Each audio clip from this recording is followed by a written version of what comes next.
userukira Gihanda hano mu gihugu cacu c'Uburundi kuko yaraje kudusezera nuko yasezeye n'abandi barongozi mu gihugu c'Uburundi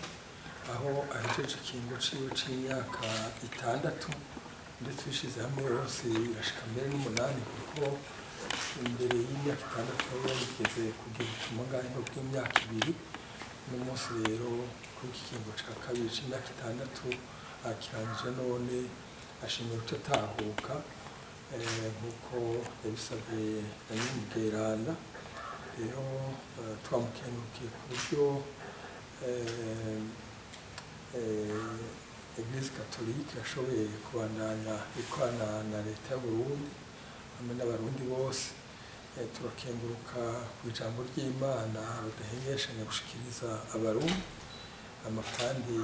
turananezerwa cane gose bavyumvise kabishikiriza mu rurimi rw'igifaransa yuko asize igihugu gitekanye kimeze neza cane yuko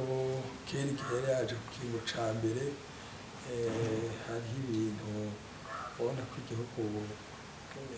kitari bwatekane cane abantu batumvikana neza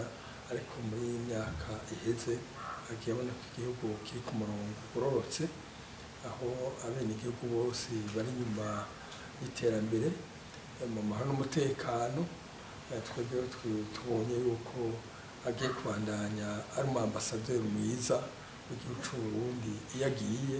kuko azoshikiriza ko Uburundi asize igihugu kiri mu mahoro n'umutekano kiri ku murindi w'iterambere kandi kaba igihugu cemera Imana imwe irema umuntu ikamubeshaho ibintu vyaho vyose twizere rero yuko